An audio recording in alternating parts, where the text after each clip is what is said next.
We are Rogue Media Sports. Hey, it's Mark Goodman. And I'm Alan Light. On today's podcast, Record Store Day founder Carrie Colleton is joining us to discuss the April 20th RSD special releases. Plus, we'll talk live with our audience, the Sound Up Pod Squad, and find out who still listens to vinyl. And some updates from the Beatles universe. Oh, good. Sound Up with Mark Goodman and Alan Light, the only music podcast that matters. Get it on Pandora, Spotify, Apple Podcasts, or wherever you get your podcasts. And it is another episode of the Doomsday podcast. Matt Mosley, Ed Werder coming to you the morning after, as we tape this, the morning after a Cowboys huge victory over the San Francisco 49ers, 40-10. I mean, just absolutely took this thing to the house. And Ed Werder, as we prepare, we got a big guest. We got from ESPN, a good friend of ours, Trey Wingo, who's about to have his very own morning radio show. In fact, he's going to jump in there and replace one of the mics.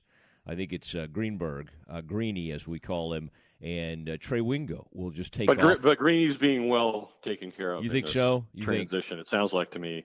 Yeah. Spending a couple $1 million to build him a studio on Chelsea Piers in New York, so I think he'll be all right. Oh, he didn't get caught up in these layoffs?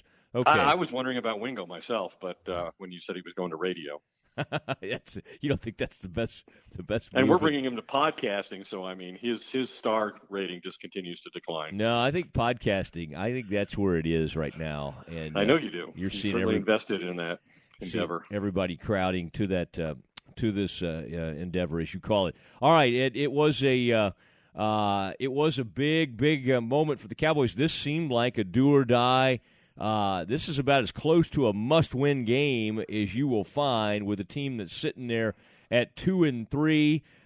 Is this? Did you expect anything close to this level of dominance? Is this the team we should maybe have expectations for moving forward? What all came to pass here?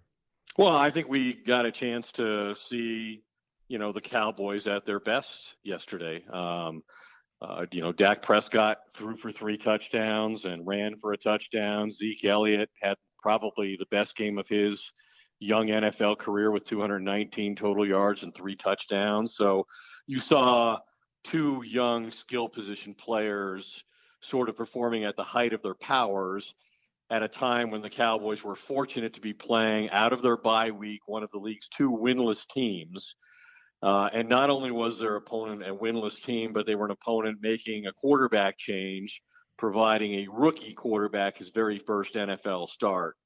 So I think you'd have been very disappointed if the Cowboys had not come out in the way that they did and really dominated that game start to finish with a performance in which it seemed like they could have named their score.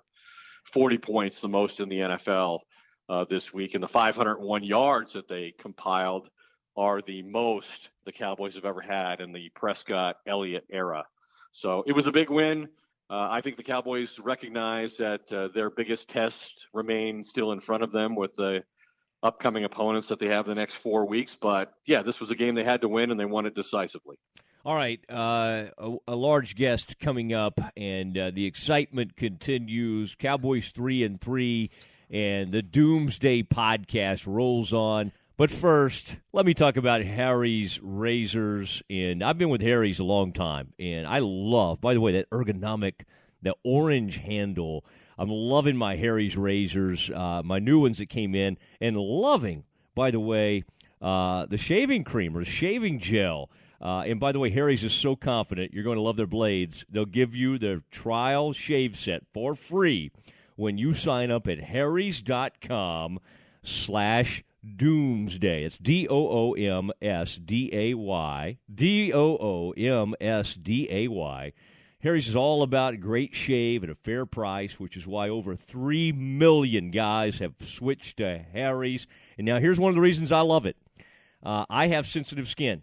I have, just a mole in the wrong place on my neck. It's not anything too obtrusive, but my gosh, if you hit it with a razor, it'll slice it. And the Harry's is so gentle on my face. Don't have any cuts anymore, no nicks. I don't have to use that just annoying stick. There used to be some sort of stick I had to use to hole up the cuts there. I don't have to use that anymore. Your free trial offer, $13 value for free when you sign up. Just cover shipping. A weighted ergonomic razor handle, 5 precision-engineered blades, the rich lathering shave gel, and a travel blade cover. Just go to harrys.com/doomsday. That's harrys.com/doomsday. I'd get over there and do that immediately if you want the greatest shave of your life. Frito, play the music.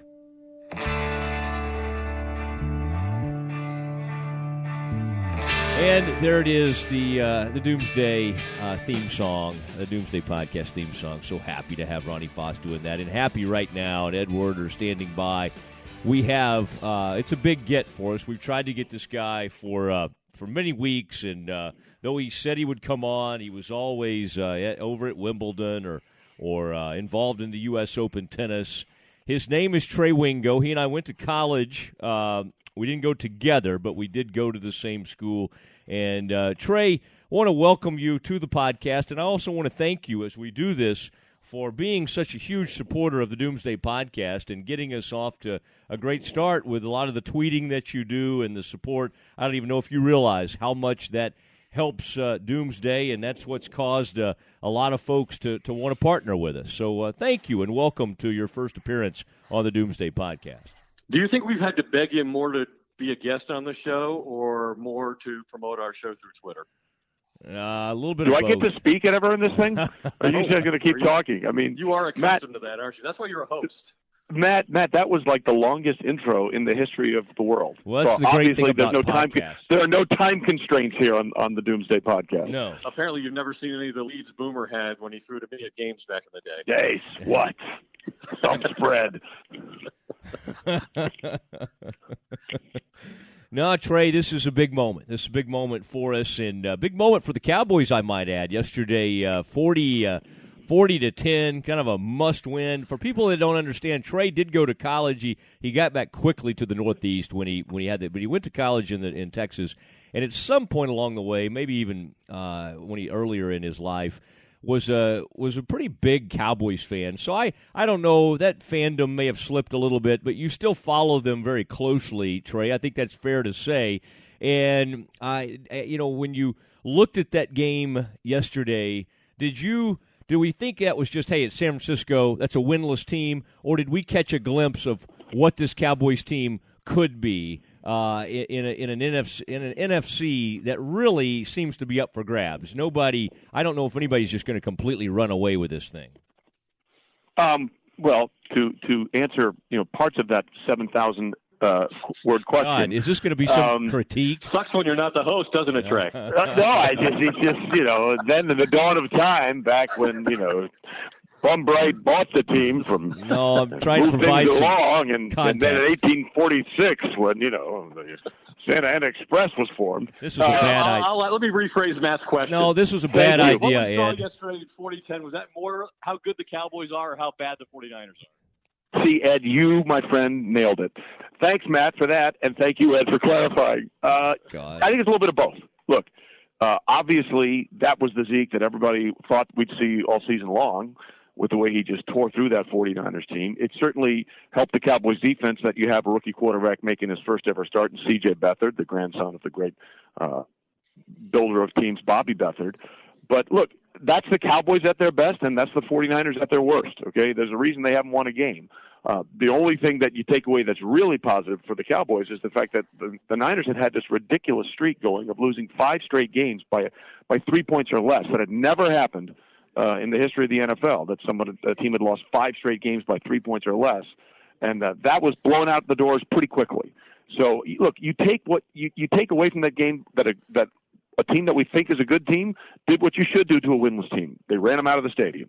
The question now becomes, can we get that more consistent level of effort from Dallas offensively and as defensively? Because outside of the pass rush by DeMarcus Lawrence and now obviously David Irving in the last couple of games, the defense has had a bunch of deficiencies, and they looked really good yesterday. That was a little long-winded. It was the first time that they've had Sean Lee and Anthony Hitchens and David Irving all on the field and available at the same time. Do you think their defense will ultimately be better than it was last year and in 2014 when they couldn't generate enough of a pass rush and Aaron Rodgers knocked their two best teams out of the playoffs? Yeah, look, I think that the sacks are gonna keep coming because DeMarcus Lawrence has really established himself, and now you have Irving there, so you got two guys that can rush off the edge, so that's going to help. But you mentioned it. This team has got to get more turnovers. That's when defenses can really make a difference. There's two ways: pressure on the quarterback and taking the ball away. And over the last few years, that has been the biggest problem for the Dallas defense. They haven't been getting takeaways. If they can get more takeaways, I think that this defense has a chance. To me, those two things are correlated. You get more takeaways when you put pressure on the quarterback. Either he throws interceptions or he's loose with the football, and they make panic decisions. And sometimes that ball comes out. So one usually correlates to the other, but they've got to start getting more takeaways. Talking to Trey Wingo, the noted and laudable host for a long time, NFL Live, so many shows, SportsCenter, and now making his foray into radio as he takes over for one half of the Mike and Mike gang. In late November, so he'll start doing all that. Trey, this Zeke thing, you've watched it happen. We've talked a lot about it. We've had Mike McCann from SI. We've had Daniel Wallach. We've had a lot of legal experts on. Do you, as you try to read all the tea leaves and read all these reports, I mean, how do you see this thing eventually ending up? And do you think there are some people who believe, hey, take your medicine now. This season does not look that great. Go ahead and serve the 6 games, and it's better for everybody. Some, including Jerry Jones, fight, and maybe you'll have ended up with Tom Brady, and you'll at least get this whole season. Where would you come down on that line of thinking? Well, he's serving 6 games. It's just a matter of when it happens.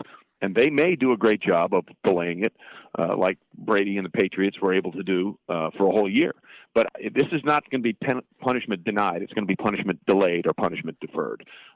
At the end of the day, they can go through all the legal loopholes they want. But what happened with Brady is really the biggest issue for Zeke because Brady believed that there were issues in the way the suspension was handed out to him, and maybe the process wasn't fair to him, and they went through all these courts. But at the end of the day, what did the court say? Yeah, it may not be fair, but you allowed Roger Goodell to have this power by collectively bargaining these issues, and we're not going to break that collective bargaining agreement. So unless there's some unbelievable piece of evidence that has not yet surfaced as to how broken maybe the process was by the NFL and grossly unfair to Ezekiel Elliott, I think at the end of the day, it's just a matter of when you're serving the suspension because there's already been a precedent set in the court system, and that was Brady and the 4-game suspension. But you know what, Trey? Daniel Wallach, one of the legal experts out there who comments in the media quite a lot about this, told us he thinks there's a significant chance. In fact, the likelihood in his mind is that the NFL's failure to be fair to Ezekiel Elliott was so egregious in this case compared to Brady that he does have a legitimate possibility of winning this outright. Well, I mean, he would know more than me because he's a legal expert. But I guess what I would say is, what is so much more egregious about what happened here than what happened with Brady?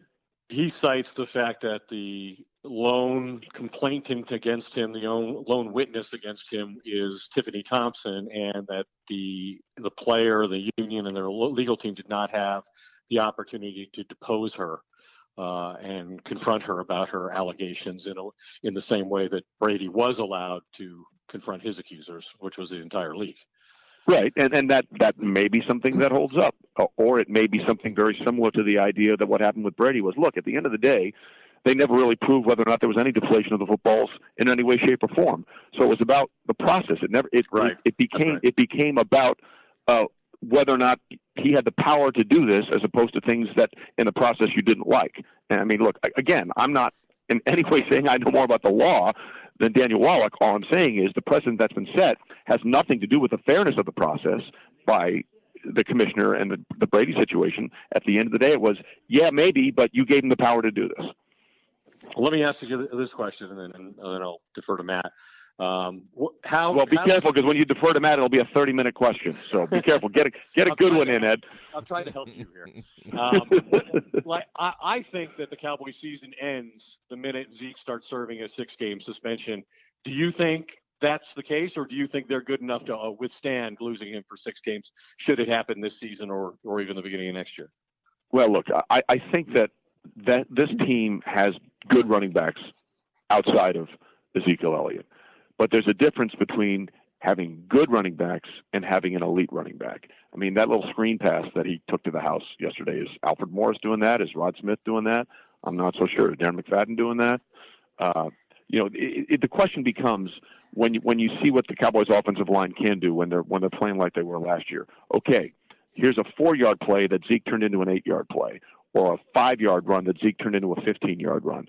Those 4, 5, and 8-yard runs will still be there, but can those backs turn them into those other things? And that's what made Zeke special, is not only the holes that he had to run through, but the things he did after he went through those holes that extended those plays. And that's where I think the drop-off occurs. You may have a consistent running game, but you won't have the explosive plays that you get with Ezekiel Elliott. Boy, I tell you, Trey, this is a time I need to tell you about something, and Ed knows this because Ed's seen this, and I'm talking about something called Bombfell. And listen, this is perfect for you, Trey, a guy who, well, now on radio, I guess you'll still be on TV, but you still need to dress nicely. Bombfell is an easier way for men to get better clothes, fully personalized. Every piece has been handpicked for you by your own stylist. My stylist was named Jasmine, and I got. Wait, what was your stylist name? Jacmin. Her name was Jasmine, and I put in all my measurements. And now Ed's seen this. I got some sort of golf shirt that was just gorgeous, kind of horizontal stripes, made me look thinner than I actually was, and some really nice sort of twill golf shorts that they sent me. You'll receive the clothes. You have 7 days to tell us what you want to keep, and then you send the rest back. Now, here's how you do it. $25 off your first purchase. You just visit Bombfell, that's BOMBFELL.com/Doomsday. And I'll tell you this is a beautiful experience, Trey. I want you to get involved. And again, it's BOMBFELL.com/Doomsday. It's bombfell.com. Trey, does that sound something like that you might enjoy using some Bombfell or having a personal stylist? Have you ever tried something like this? I have not, but I'm willing to. And how do you spell that again? One more time? I'm glad you asked. Is that BOMBFELL.com/Doomsday? Bombfell.com. BOMBFELL.com. So that's BOMBFELL.com. Yeah, you got that. And, got it. And I want to say this. This is what I like to close these things with. Bombfell. Open and close. God, I think I nailed that. Nailed it. Yeah, nailed it. Professional read. Yeah, I think that was big time. Frito, there was one moment there I'd like to take care of, but we'll certainly do that later. I wanted to ask Trey about this. Trey, the NFC, as we look at it, we got a big matchup. As we record this on Monday morning, we got a big matchup, Monday night game. Boy, you'll be a part of all that, getting everybody ready for that. You got Eagles versus Redskins. How are you buying this Eagles team 5-1? They got a chance to really, get to 6-1 and start to look like the team that could pull away with the NFC East and the class of the NFC. Are you buying this Eagles team so far, or is this thing a little inflated at this point? Well, no, I think that at this point in the season, and again, we're having this conversation prior to the Monday night game, so it could all go sideways. But right now, I think they are the most complete team in the NFC. They have the best record. They've showed aptitude on offense as well as defense. Their running game is much better than it was a year ago, and Carson Wentz is playing great. It's amazing that when you look around the NFC, the injury to Aaron Rodgers obviously changes everything. And Brett Hundley really struggled against that Saints defense in Lambeau. He was under 50% completion, under 100 yards passing, didn't have a touchdown pass, and threw an interception. That's really bad. But suddenly you have a Saints team that started 0-2, and they've won 4 straight. They're 4-2 and in first place in the NFC South. The Rams are 5-2 and in first place in the NFC West.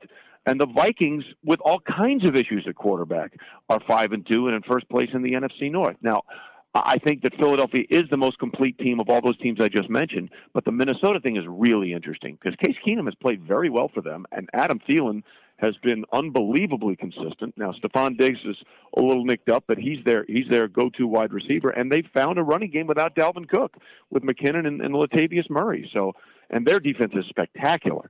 The two teams outside of Philadelphia that really catch my eye would be Minnesota and the Rams, because the Rams are the perfect example, guys, of why coaching matters at the NFL more than any other level of football. Because you basically have the same cast of characters over there in Los Angeles. Obviously, you get Cooper Kupp in the draft, and Sammy Watkins comes over, but Sammy hasn't been lighting it up.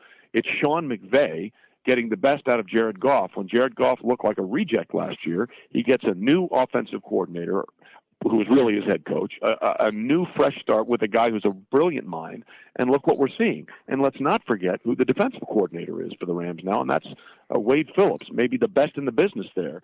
So you have a team that just couldn't do anything right a year ago. They basically have most of the same players. They bring in a defensive coordinator and a head coach who's really the offensive coordinator in Sean McVay, and the difference has been amazing. You mentioned the Carson Wentz, and a lot of people are curious, and we talked to Doug Peterson earlier in the year about this, the competition that's likely to exist between Dak Prescott and Carson Wentz for the next decade or so as to which one of them will be the more dominant quarterback. Do you have a feel for which one you prefer at this stage of their careers? Well, no, actually, not really, because I think they're both incredibly elusive in the pocket, although in different ways. The only thing I would say is when you watch Dak on that one designated run on 3rd and 5 Sunday against the Niners, and Eric Reed was there and in the hole, ready to stick him short, and all Dak did was sort of lower his shoulder, take those massive thighs, and stretch out for that first down. I mean, Dak physically is such an impressive character because he's not huge, but he's thick. Much in the same way Russell Wilson is short, but he's thick. And he's got great mobility because he's got great lower body strength, and I think that's going to serve Dak very well. Now, Carson is a completely different animal. He's more elusive in terms of being slippery and from getting away from the rush. Dak can run people over, but at the end of the day, you don't want to have Dak running people over. What's the old saying? You see a lot of young running quarterbacks. You don't see a lot of old ones. The running quarterbacks are like long putts for par and dogs that chase cars. They don't last very long. So you want to make sure that when it's all said and done, you're doing most of your damage from the pocket. And both of them can do that. But they are doing it in different ways with their mobility. And I think that's going to be a really fun thing to watch. That was a good answer, Trey. I thought that was one of your more lucid points. Thank you, Matt. I wanted to make a good answer, so I appreciate that. No, we'll cut the rest of that out. I like what you did there. We had Brett Favre, by the way, a few weeks ago, and boy, he had some amazing things to say. But I think, Trey, you're right up there. You're in our top 10 of guests we've had. Then you need better guests. We've only had 9. Thank you, Trey. By the way, what do you like on Saturdays? I'm curious. People in the Northeast, like down here, college football, as you discovered, well, although you went to a school where football wasn't a great thing, but at least as part of the country, it's an enormous thing on Saturdays. Do you sit around and watch college football, or is that just not in your blood there? I mean, like Ed's from Colorado, or Ed's kind of from that part of the country, and he has he has the old Big 8 in his blood a little bit. Do you watch college football on Saturdays? I'm just sort of curious what you do with yourself, like when you're not like on a set. I think a lot of people. Matt, this is a very phenomenal thing, and there's this neat thing called a television. And even though you're not in the South, where there's much more college football going on, say in the Northeast, you can actually see those games through the picture box. No, I know. It's amazing. I know. I just wondered if you actually take the time and you're like still like way into college football or not. Yeah, absolutely.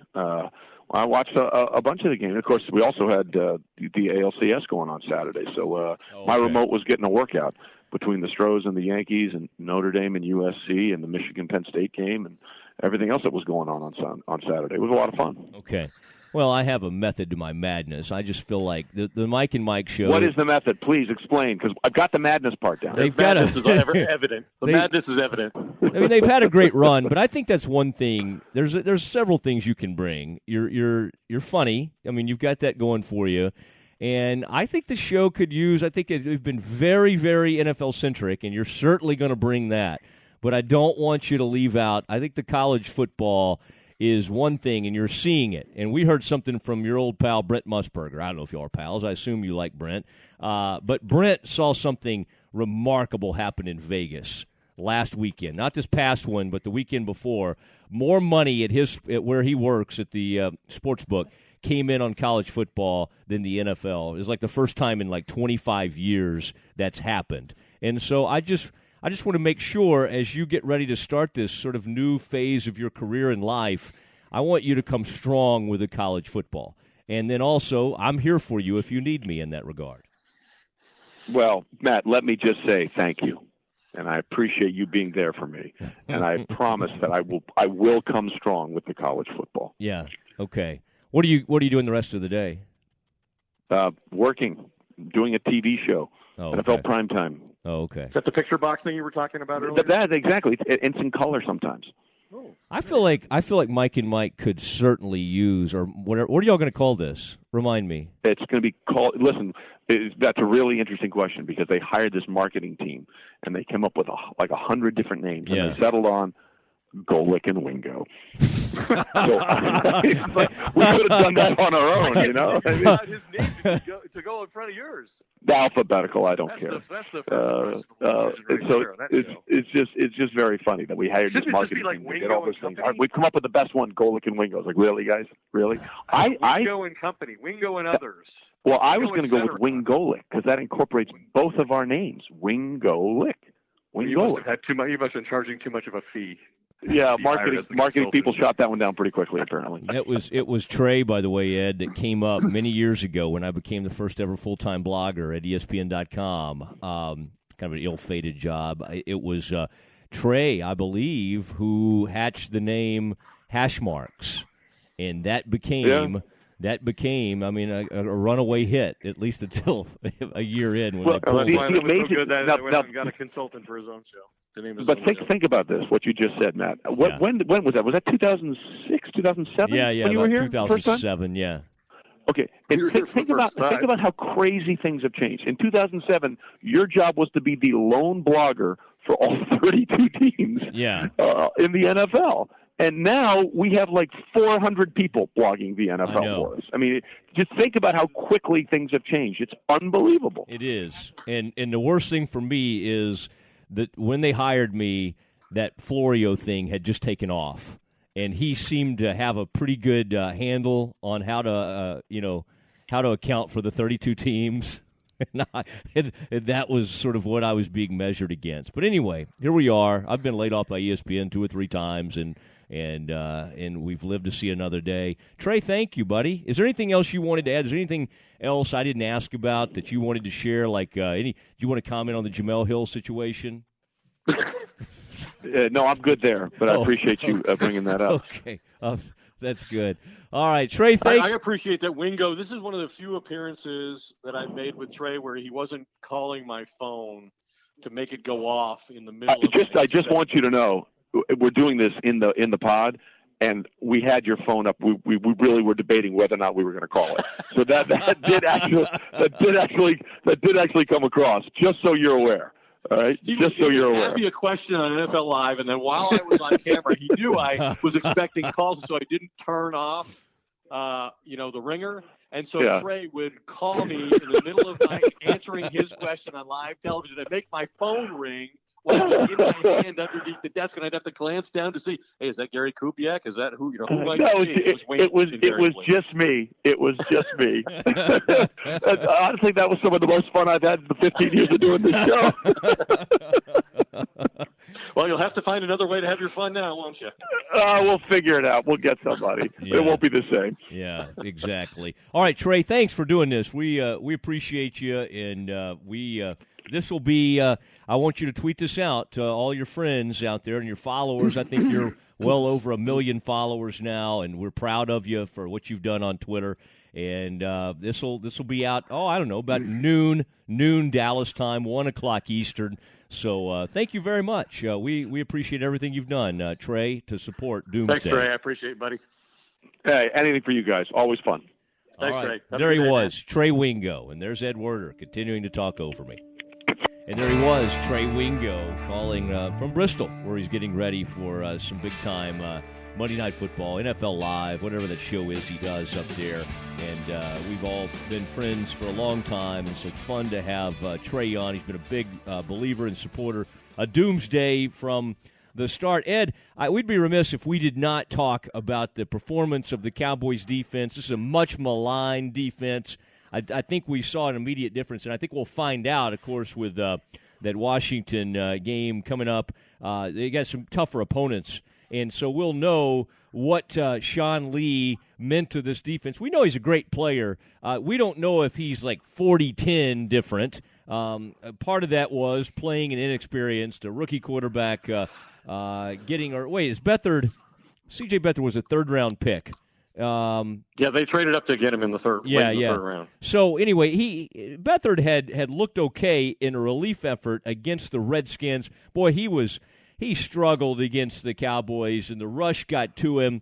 But I think, Ed, you did see some glimpses of what this defense could be, and then you saw something extremely important, and that was a couple of turnovers. One caused on a strip sack by DeMarcus Lawrence, who now has 9.5 sacks, leads the NFL. We got to talk about him. Actually, Calais Campbell has 10, and he leads the NFL. Oh, man. That's Lawrence always leading the NFC, right, and he's right there. Okay, let's call it that. And then Jalen Smith, our guy, who we had on, and we like Jalen a lot, but Jalen had sort of been exposed in a starting role. You saw him make a couple of plays when he was back in a role of sort of a complementary type player, a rotation type linebacker, and he had a strip sack, and so that was fun to see. Ed, a pretty explosive and dominant performance, I would say, by the Cowboys defense. Yeah, and I asked somebody in the Cowboys organization as they were gathering their belongings and leaving San Francisco to return to Dallas after the game last night, the same question I asked Trey, which was that Dallas or was that San Francisco? And this person said it was a lot of both. We were really dialed in, but they were bad. And so we saw the Cowboys create turnovers for the first time since week 2. They got 3, the first of them obviously on special teams to set up the Cowboys' first score and provide the lead that they would never relinquish. But, we are. I mean, Darren Woodson, I think, made the point in training camp when we talked to him about this being a defense that, might not be that competitive early in the season, but certainly on the back end, they were looking at being much better late in the season than they were at the same point a year ago when the playoffs started. And maybe we're seeing some sort of evolution now. I am encouraged by not only what we've seen from DeMarcus Lawrence, but by David Irving's continued presence now that he's returned and rushing not only off the edge, but also from an inside position, sort of like Leon Lett did with the Cowboys' dominant defenses back in the 90s when they were winning Super Bowls. And, curiously enough, Lett is one of the defensive assistant coaches working with the defensive tackle. So that's a skill set he's familiar with refining and creating and evolving. And Lawrence continues to get a sack at least every week. We still haven't seen him pick a lot of balls in the secondary, but if they can get a consistent pass rush, to me, that's the biggest shortcoming on this team going into the season. And if they can get a lead on offense and they can make people play from behind, and Irving and Lawrence can continue to do what they've been doing the last couple of weeks, then I think the prospects are pretty good for the Cowboys to at least be competitive on that side of the ball in a way that we didn't see early in the season, especially when Sean Lee was out of the lineup for a couple of weeks. And we were reminded of the formula that works for this team, banging away with that running game and keeping the defense off the field. And then when the defense was out there, they did make some dynamic plays. Boy, good point on your part. Bring it up. I'm glad you brought it up. David Irving from the inside looks so disruptive, and just because of his height, I'm not saying he's going to be Leon Lett, But it does, and Ed, you covered some of those teams, and you remember Leon Lett in his playing days. You know how incredibly disruptive he could be. Irving, one of those passes he knocked down, it wasn't even like at its highest point. He just sort of reached up there, and he didn't have to reach up very high to knock the pass down. That is interesting to watch. How much he's causing. Well, he's got a different body type and a different skill set in terms of his quickness, than interior offensive linemen are used to having to block. And those were some of the problems matchup-wise that Lett created with his unique size and the skill set he brought to the position. And I think Irving's potentially an even better athlete than Leon Lett. I mean, he's a bigger, thicker guy, but very explosive off the ball. And a guy who, he's going to get in the quarterback's line of vision and make it difficult for him to get the ball past the line of scrimmage and to see receivers down the field at times, I think. I thought you would find this funny. I don't know, you tweet quite a bit during games and everything, and I wasn't doing my usual sort of in-game tweeting. I was sort of preparing for something I had to write. I did notice, though, our buddy Todd Archer from ESPN.com had a little nugget during the game. He said something about, and I'm sure other people saw this, but that Irving did kind of raise a fist toward the end of the anthem. And I just had to chuckle because I thought, something tells me Jerry didn't see that. There's no way in the world, I mean, that Jerry, even given his warning to players, you'll sit if you disrespect the anthem at all. I think the way David Irving's playing right now, I don't think there's any way Jerry goes back and looks at the tape of a fist possibly coming up at the toward the end of that anthem. Yeah, I believe to avoid putting himself in a position where he had to, follow his own edict and punish a player if he felt he disrespected the anthem. Jerry, during the anthem, I'm not positive, I don't know if there's any video of this. I didn't see the early part of the broadcast yesterday, but Jerry turned his back to the field so that he couldn't see anybody on the sideline. I wish we did have footage of that. I like that, Ed. That's good. Jerry just turning around. But, it's interesting, right, that for the most part, I think the Seahawks now lead the league in terms of the number of players who are kneeling during the anthem or otherwise protesting during that part of the pregame festivities.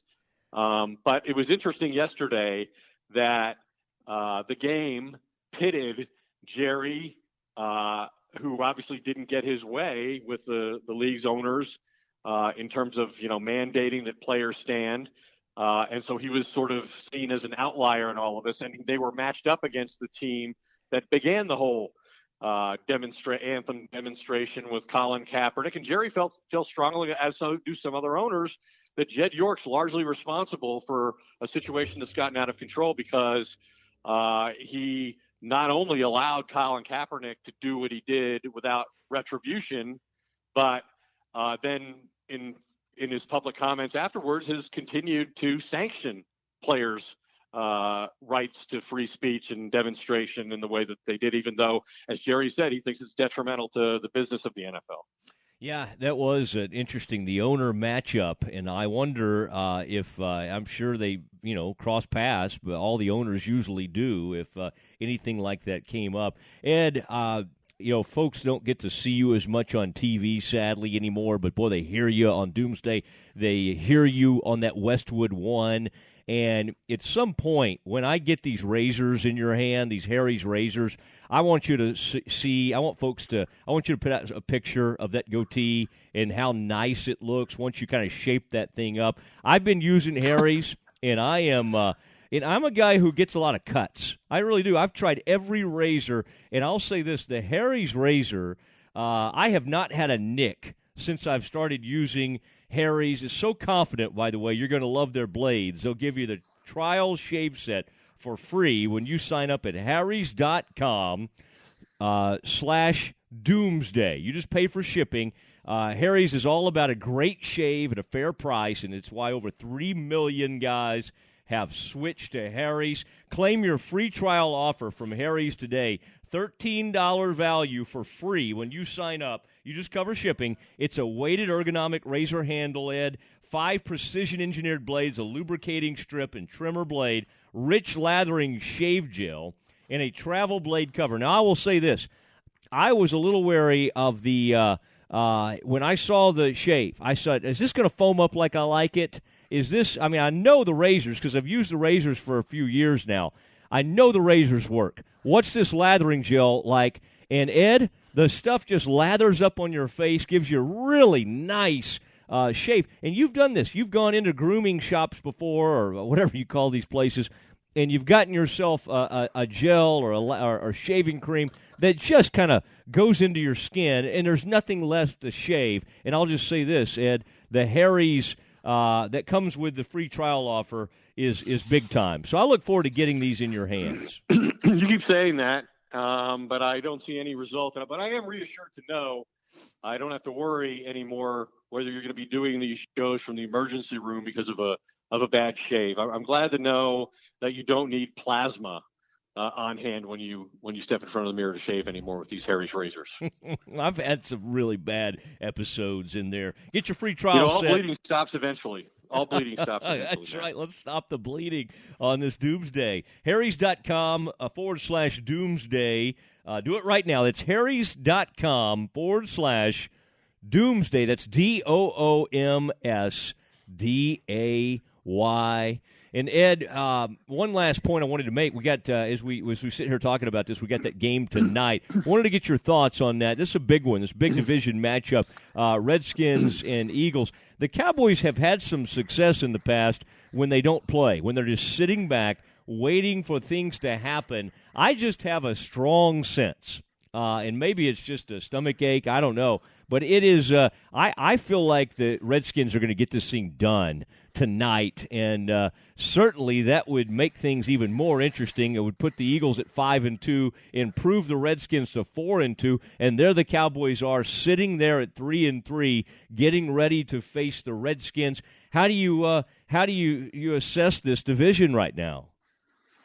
Well, I think obviously something good has to happen for the Cowboys tonight because one of these two teams in front of them is going to lose the game in all likelihood. I mean, there could be a tie, I guess, but that's unlikely. I think the Redskins are going to be challenged not only tonight and again against the Cowboys the next few weeks because, they're missing some key players on defense right now. They don't have rookie defensive lineman Jonathan Allen, a first-round draft pick who really gave them some size inside in their front seven that they haven't had since Jay Gruden's been the coach there. And then obviously their top cover corner, Josh Norman, who's, well known for the series of commercials he's done with Des Bryant now going back and forth. He's not playing against the Eagles. And although he told me he felt like he could make an appearance, he could have played a small role, but the Redskins management coaching staff decided not to put him out there with that rib injury that he suffered. Obviously, they're hoping that he can get well and heal over another week and maybe play against the Cowboys, but he'll be out of the game tonight. So missing those two key defensive players, one in the front end of their front seven and one on the back end, I think that's going to make it really challenging for the Redskins because not only is Josh Norman a great cover guy, but Jay Gruden will tell you he's a really good tackler when runs get spilled to the outside, and he and Breland are both really good in that regard. So they're going to miss Josh Norman. I think this is going to be a big challenge for the Redskins tonight against the Eagles, who seem to have it going in the right direction. I've always admired, by the way, how you bond with extremely vocal and sometimes controversial cornerbacks in this league. Both Josh Norman and Richard Sherman seem to be big fans of yours, and I don't know exactly how that happened, Ed, but maybe you can explain it, how you bonded with guys that a lot of people would like to get on TV and radio, and Sherman seems to be heard from a little more often. Maybe it's just because the Seahawks have had so much success, but that's a feather in your cap, I would say.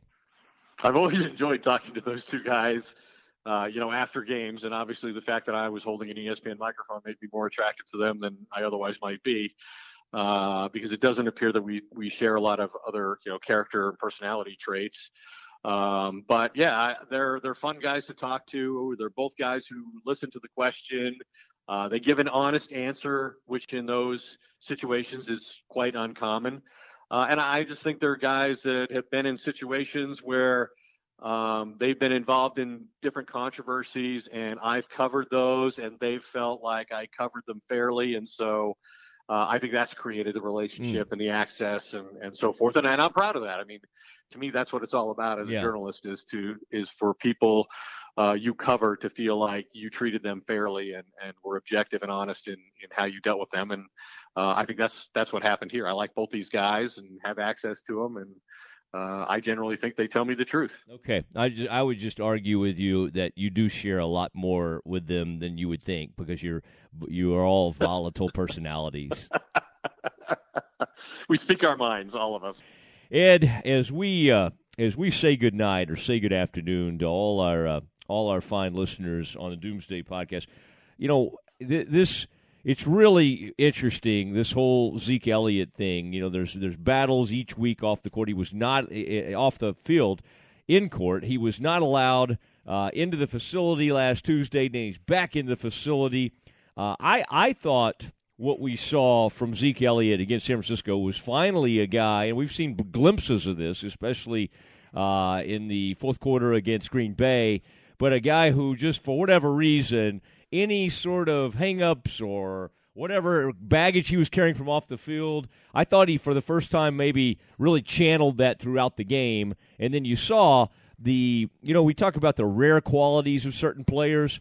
When you see a guy take off down the sideline for 72 yards and you see people with linebackers and safeties with what seemingly are angles that can't get to him, that's that sort of rare quality. And there he was, scampering down the sideline. Big game for Zeke Elliott. And, Ed, I know the Cowboys, it looks like, will at least have him for the next game. Yeah, he got the favorable court ruling this morning. So coming off the 219-yard total offensive performance and a big decisive win on the road against the 49ers to return home to that court decision that ensures that he'll play against the Redskins. It's clearly Zeke Elliott's world, and we're all just living in it in our own small way at the moment. But, if you're the Cowboys coming out of your bye and facing sort of a critical, I think these next four games are probably going to define what kind of season they have and what kind of team they are. And to begin that, coming out of your bye week at San Francisco, and then you have to turn around and play another road game. It's at Washington, but it's Washington on a short week because they're playing the Philadelphia Eagles tonight. So that's a very favorable situation for the Cowboys to be in.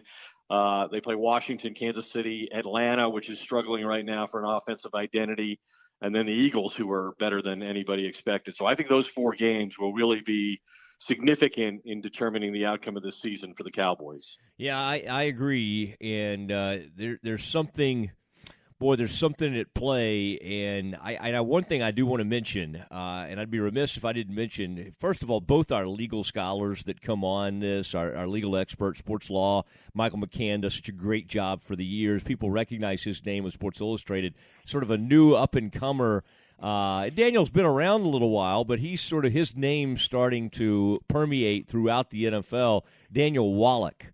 And he's been with us too. And Ed, Daniel was the one who nailed this thing. I thought that was, and we didn't really plan it that way, but it just sort of worked out great for us that our legal experts disagreed on what was going to happen with Zeke Elliott. And listen, both of them have been right on some things. Both of them have been wrong on some things. But Daniel Wallach nailed the temporary restraining order portion of that. And I like the fact that Daniel, if you follow him on Twitter, Ed, he's a big fan of the Doomsday podcast, and he, in all his sort of legal wrangling and explanations, we get mentioned quite a bit. And so well, that's because he's proudly beating his chest about his proclamation being correct, and he doesn't mind mentioning that if you want to hear him for the record make this point, that you can find it on the Doomsday podcast, and he's right about that.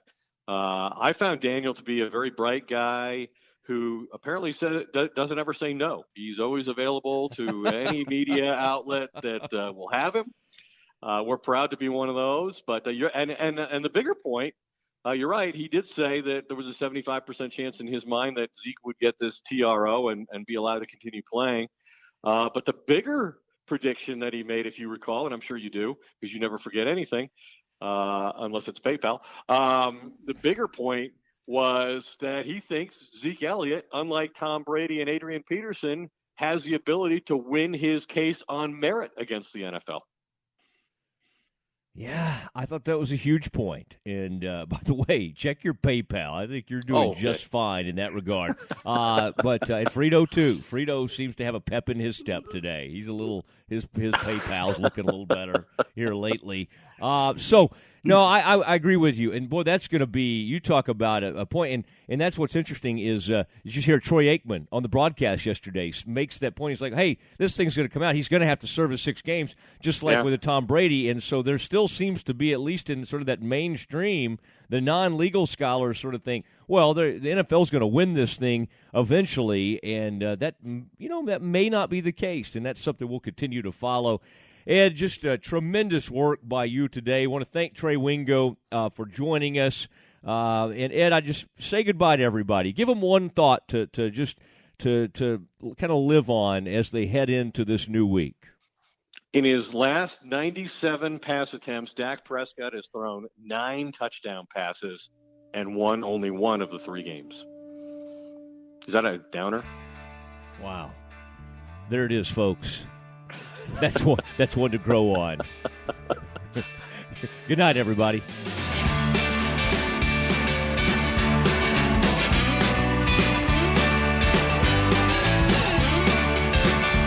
Well, Christmas lights are shining, stockings have been hung. You're praying for your daughter, lighting candles for your son.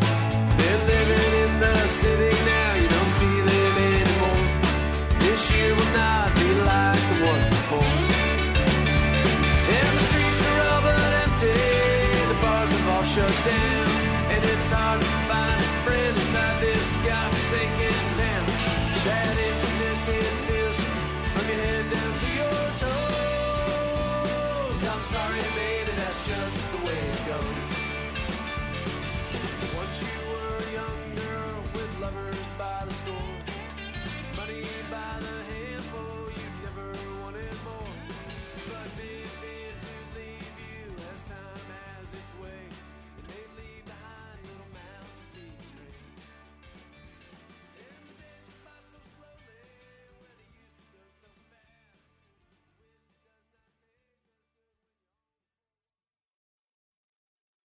Start clean with Clorox, because Clorox delivers a powerful clean every time. Because messes happen. Because... Hey, listen. Remember how you told me to toss those takeout containers before we left for vacation? And you were like, I'm serious. If that leaks over the counter, it'll be a slimy abomination by the time I get back. And I was like, yeah, of course. Don't worry about it. I won't forget. Well... Ooh, yeah, that happens. So start clean with Clorox. Use Clorox products as directed. Rinse after use if in contact with food surface. Hey, it's Mark Goodman. And I'm Alan Light. On today's podcast, Record Store Day founder Carrie Colleton is joining us to discuss the April 20th RSD special releases. Plus, we'll talk live with our audience, the Sound Up Pod Squad, and find out who still listens to vinyl. And some updates from the Beatles universe. Oh, good. Sound Up with Mark Goodman and Alan Light, the only music podcast that matters. Get it on Pandora, Spotify, Apple Podcasts, or wherever you get your podcasts.